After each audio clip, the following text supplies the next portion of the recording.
I'm Rob Skinner, and this is the Rob Skinner Podcast. Have you ever sensed that God was calling you to do something? Have you ever wondered how God gets your attention? Have you ever regretted having an idea and then not taking action on it? If you have, then you understand how intuition is used by the Spirit to lead us. I'm going to talk today about recognizing spiritual intuition and the power of taking immediate action on it. All this and more on the Rob Skinner Podcast.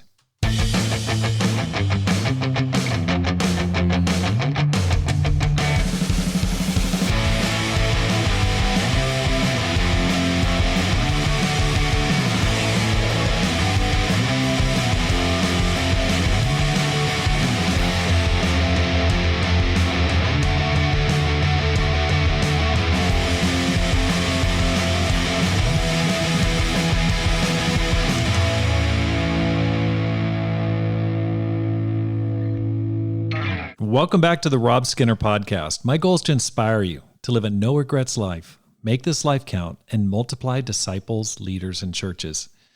I'm looking to hire a campus minister for this upcoming school year, and I'm offering a $2,000 a month stipend to a young man who'd be interested in leading our campus ministry this upcoming year. I'd be working with you directly on the campus at the University of Arizona. We have a campus ministry of about 10 people. It's a great group of people. And so if you're interested or know of someone who'd be interested, please contact me at rob@robskinner.com. That's rob@robskinner.com. While we're talking about missions, I talked about how I went earlier in the month to Stockton, California with some church leaders to scout out a potential mission planting in Stockton, California. If you have an interest in that, in a future planting there, if you'd like to go on a team or actually lead the mission planting, please contact me, rob@robskinner.com. We're in the exploratory stage trying to figure out, is it God's will that we get a church planting going right now? So please contact me, rob@robskinner.com, if you or someone you know has a connection or interest in getting a church going in Stockton, California. I really appreciate you listening to the Rob Skinner Podcast. I tell you what, it is so encouraging when I see people. I get a little bored. I can tell who's been listening, not by name or anything, but just around the world. And it's just so encouraging to me to know I can help people. I mean, it's super, super uplifting. If you feel like you're benefiting from the program, I'd like to ask you to support it with a gift, because your support enables me to multiply disciples, leaders, and churches and inspire others to do the same through this podcast. For example, the funding for this campus minister came from a donor to the podcast. I mean, it's just amazing. I lead a church. It's a little over 100 people, but the funding for this campus minister is coming from a listener to the podcast, and I really appreciate it. This trip that we took to scout out Stockton, California, the funds for that came from a listener, and it really makes a difference in advancing the gospel of Christ. So if you'd like to support, all you need to do is go to the show notes. There's a link to support the program. Super easy. Really appreciate your support. Today I'm talking about acting immediately on your intuition. Ralph Waldo Emerson said this: "The primary wisdom is intuition. In that deep force, the last fact behind which analysis cannot go, all things find their origin." I really need to take more showers. Now, it has nothing to do with how dirty I am, but how many ideas come to me while I'm in the shower. I need a waterproof writing pad in the shower because so many ideas float to the surface of my mind while I space out in the warm water. Shaving also seems somehow connected to coming up with amazing ideas. I've wondered to myself if the shower and my bathroom sink are holy ground. I've literally looked up and wondered if there's some type of spiritual portal between earth and heaven on that very spot. All because I get so many ideas, intuitive thoughts, and nudges by God's Spirit when I'm in those locations. How does God communicate with us? Obviously, we can't see him physically. We can't touch him. We can't hear his physical voice. We know he talks to us through his word, and we talk to him through prayer. I believe God also talks to us through our intuition. He taps our shoulder through the Spirit living in us when a unique thought pops into our mind either once or repeatedly. John chapter 14, verse 26 says, "But the Advocate, the Holy Spirit, whom the Father will send in my name, will teach you all things and will remind you of everything I have said to you." You are a spiritual being. Jesus gave each disciple his Spirit to guide us, teach us, and lead us. How does the Spirit do those things? I think he has many tools to get our attention. The Word, coincidence, conscience, powerful preaching, and intuition. God spoke to the prophets in dreams and visions. He guided Paul through his dream of a man from Macedonia. I think God guides us through our intuition or inner sight. We may have an idea that seems crazy, but keeps coming to us over and over again. Shortly after becoming a Christian, I went home for Christmas to my hometown of Ashland, Oregon. I went out for a prayer walk and prayed and cried that someday there'd be a strong church in that small town of 20,000 people. 18 years later, after I'd been overseas for 10 years and returned to the U.S., a thought came to my mind: plant a church in your hometown now. It came with increasing frequency. I started to notice it. I'd put it aside and tell myself why it was a crazy thought. I gradually connected my prayer from 18 years earlier to my current situation. God was using me to answer my own prayer. I sat down and told my wife, Pam, I want to plant a church in Ashland. 3 months later, we had our 2 moving trucks stuffed to the rafters, and we were on our way to plant a church there, a mission team of 2 adults and 3 kids. I believe that the Spirit uses our thoughts, ideas, and intuition to guide us if we'll just listen, pay attention, and act on those promptings. Spiritual guidance or satanic whisper. Not every thought comes from God. We have to be clear that we are bombarded with thousands of random thoughts every day. Satan introduced a thought to the mind of Eve and brought down the whole world. So how do we screen out thoughts introduced by Satan and those originating in God's will? I think it starts by asking ourselves simple questions. First, does this idea fit with what the Bible tells me? Does this thought lead towards sin? Does this thought appeal to my sinful nature or to my higher spiritual nature? If I act on this, will it advance God's kingdom? Will it help me and others if I choose to do it?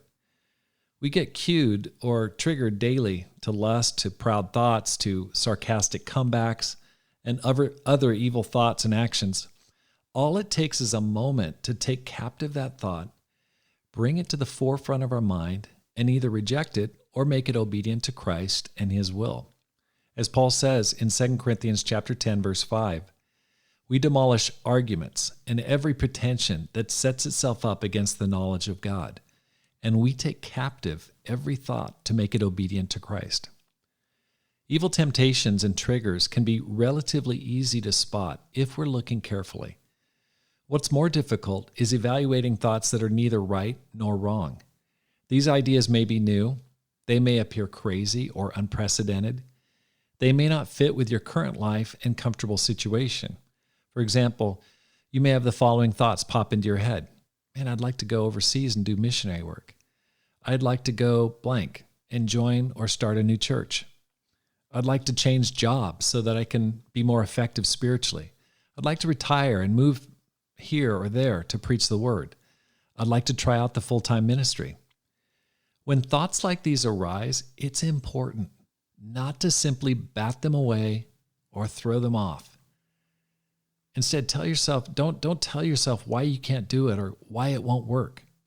The Spirit may be teeing up for you an idea to drive down that course.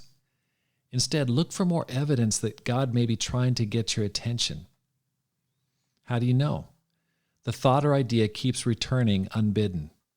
Weird coincidences happen that make the thought come to mind or make the idea more realistic. Someone else mentions the idea out of the blue.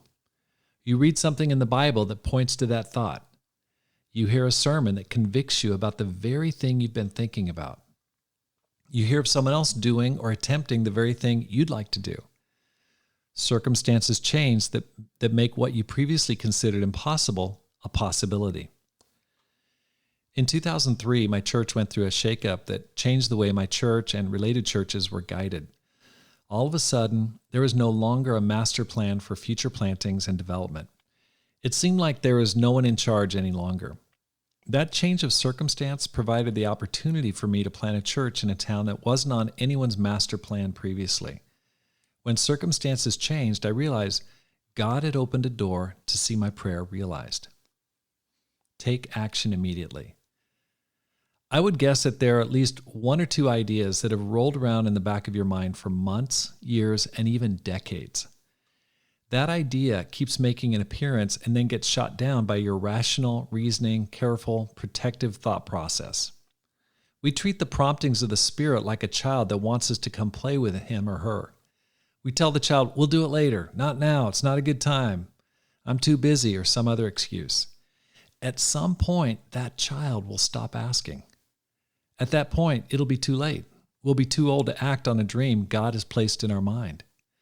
As Emerson writes in Self-Reliance, a man should learn to detect and watch that gleam of light which flashes across his mind from within, more than the luster of the firmament of bards and sages. Yet he dismisses without notice his thought because it's his own. In every work of genius, we recognize our own rejected thoughts. They come back to us with a certain alienated majesty. Great works of art have no more affecting lesson for us than this. They teach us to abide by our spontaneous impression with good-humored inflexibility than most when the whole cry of voices is on the other side. Else tomorrow a stranger will say with masterly good sense precisely what we have thought and felt all the time, and we shall be forced to take with shame our own opinion from another. He's reminding us how important it is to pay attention to the Spirit's prompting within us, our intuition. We tend to discount our own thoughts and ideas as less valuable than others simply because it comes from ourselves. If we keep on ignoring our intuition, we'll hear about our idea or our achievement spoken of or accomplished by another person, and then we'll kick ourselves when it happens. We'll scold ourselves saying, I could have done that, I could have said that, I could have accomplished that. I had that idea long ago. You had the intuition, but you didn't act on it. That's what Emerson is saying. And I think this is what Paul means when he writes in 1 Thessalonians chapter 5, verse 19, do not quench the Spirit. Merriam-Webster defines quench as to put out the light or fire of something, to cool or to cause to lose heat or warmth, to terminate by or as if by destroying. God is always trying to light a fire in us to fulfill his amazing purpose for our lives. He's trying to bring passion, zeal, and heat through his Spirit into our lives. Unfortunately, when we ignore, suppress, and disregard the Spirit's promptings, we are effectively quenching the Spirit, cooling our zeal, and terminating the amazing plans God has for us. Take action immediately. As long as you're alive, there's time to fan into flame the gift of God. And that's what Paul told Timothy in 2 Timothy chapter 1, verse 6. How do you do that? Take action on the Spirit's promptings. Write down what the Spirit is putting on your heart. What thought or idea has been nagging at you for years? What would you like to do that you put off for too long? Write it down, and then write down 3 things you could do today to move you in that direction. Don't worry about having a complete plan. Just move in the Spirit's direction. You'll be guided if it's God's will. I think about Kevin and Erica Liu. They left the mission field from China. They went back to Texas. They called me one day during COVID and said, we'd like to help you out in your work in planting that church in Flagstaff or helping in Tucson. They moved to Tucson 3 years ago, and they were just incredible, helping us to revive the campus ministry. Just an amazing support couple. I mean, just fantastic. I just can't thank them enough for all the work that they've done on God's behalf. But Kevin has always had it on his heart. He wants to go overseas. He wants to continue the overseas mission. And that thought never left him. I mean, just as long as I discipled him over the past 3 years, he would talk about it. It would come back. It would resurface. And then for a while I go, no, we've got small kids and stuff like that. But bottom line, he listened to this intuition, and now he just left to go on Revive EE, and he left in this month, and he'll be spending at least a year there in Eastern Europe to do the work of God.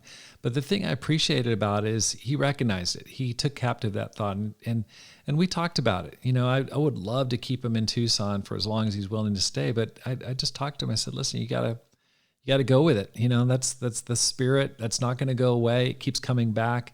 You need to act on it. And he did. And that's what I appreciate about it. He could have told himself, hey, it's too hard. I've got small kids. He has kids under the age of 5. I think they're, it's real young kids.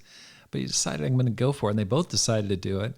And I think that's a great example of acting on your intuition. I wrote down, I want to raise $5,000 for charity this year as one of my goals on New Year's Day while living in Japan in the 90s. A thought popped immediately into my mind. How can I raise not $5,000, but $50,000? I don't know where that thought came from. I mean, I thought $5,000 was a lot. That'd be huge. But then I thought, well, how about $50,000?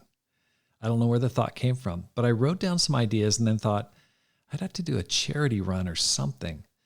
That was the beginning of the Run for Hope that raised $50,000 that year, and in its third year raised $150,000 for charity. We sent it to the Sihanouk Hospital in Cambodia, and it was awesome. But it all started with an idea, intuition, and the Spirit's prompting. I remember sitting in a chair in Ron and Nancy Markham's house there in Tokyo when we celebrated the first Run for Hope. I remember the feeling of complete peace and satisfaction at having listened to the Spirit's prompting to do something that helped so many people. It was and remains a high point for me. I'm glad I took action on that idea. Now it's your turn. Practicals. Write down what your intuition is pointing you to do. Next, write down 3 action steps you can take this week to move you in that direction. Finally, start praying that God brings that idea to fruition. Thanks for listening. Here's how you can help support the program. First, let your friends know about it. Just say, hey, listen to the Rob Skinner podcast. Maybe text them a link. Secondly, read and review one of my books, How to Plant and Grow a Church, or Courage, How to Make This Life Count. You can find them on Amazon.com. Finally, support the program with a gift today. The link is in the show notes. Because my goal is to inspire you to make this life count, live a no-regrets life, and multiply disciples, leaders, and churches. Have a great day, and make this life count.